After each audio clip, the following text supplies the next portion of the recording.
Assalomu alaykum, hurmatli talabalar. Men Mirzo Ulug'bek nomidagi O'zbekiston Milliy universiteti xorijiy filologiya fakulteti fransuz filologiyasi kafedrasi dotsenti Qurbon va Gulsara Sodiqovna. Biz sizlar bilan stilistika fanidan fransuz tilidagi iboralarning semantik funksiyalari, metafora va metonimiya mavzusini o'rganamiz.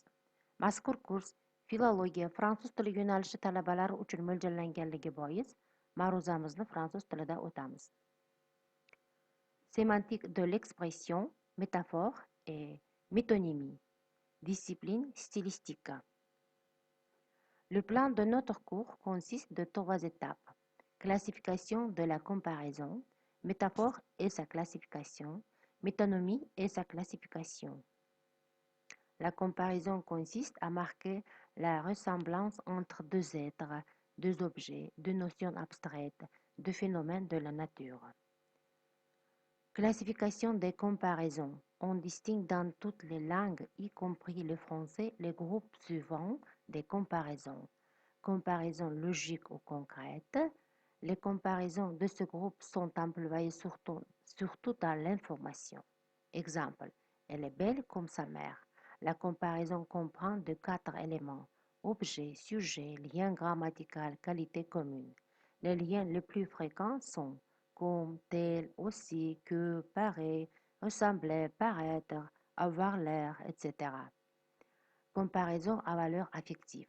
Les comparaisons à valeur affective sont souvent hyperboliques.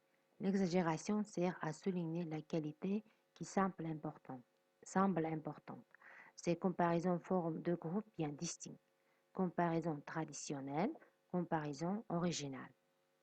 Comparaison traditionnelle à valeur affective. Il existe des comparaisons internationales. Exemple, têtu comme un nain, doux comme le miel. Parfois, il est impossible de traduire certaines comparaisons. On les traduit par des expressions. Elles peuvent avoir des nuances familières.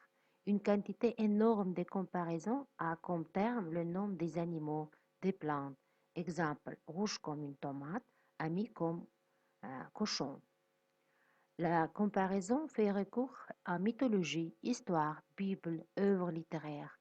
Exemple, beau comme Apollon, avare comme Harpagon. On trouve en français des comparaisons qui ne se traduisent pas du tout dans une autre langue. Exemple, triste comme une porte de prison. Il existe des comparaisons d'intensification et d'affaiblissement. Exemple, grand comme un mouchoir, petit comme un mouchoir.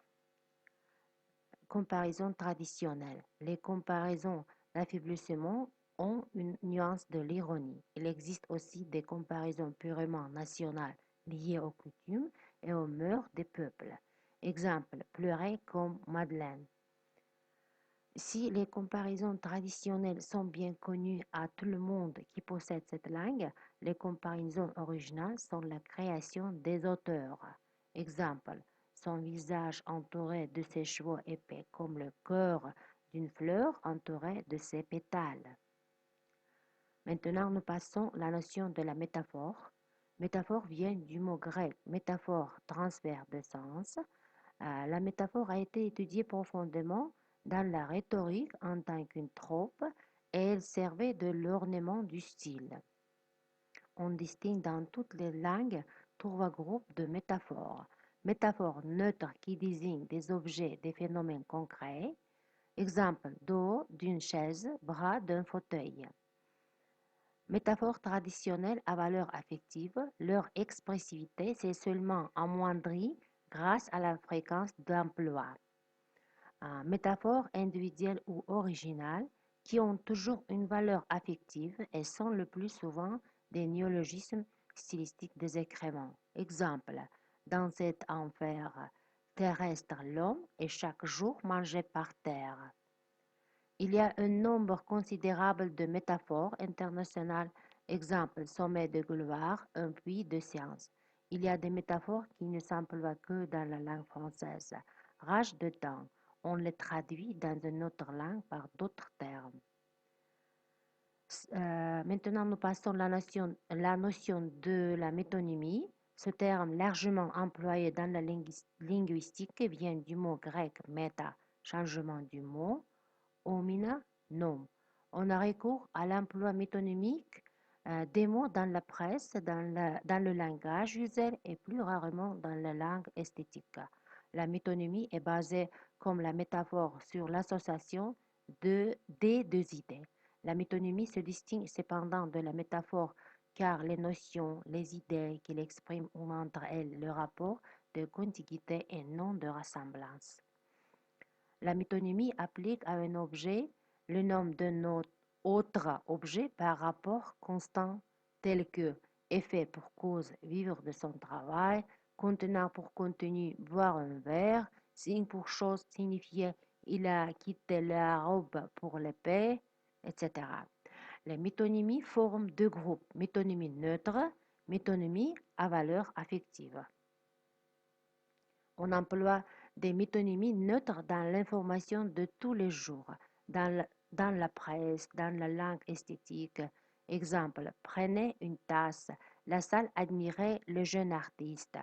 Métonymie à valeur affective a un sens plus concret qu'une métaphore. Exemple, le chapeau s'avançait lentement, ce dos courbé me poursuivait. On distingue la métonymie à valeur affective traditionnelle. Exemple, Paris à Fourva, Paris à femme. Femme, Paris a mis des vieux vêtements de vieille. Maintenant, je vous propose de consulter des ouvrages cités et puis préparer les questions de contrôle. Envoyez votre réponse par l'email gulsara.korbonova@gmail.com. Merci de votre attention.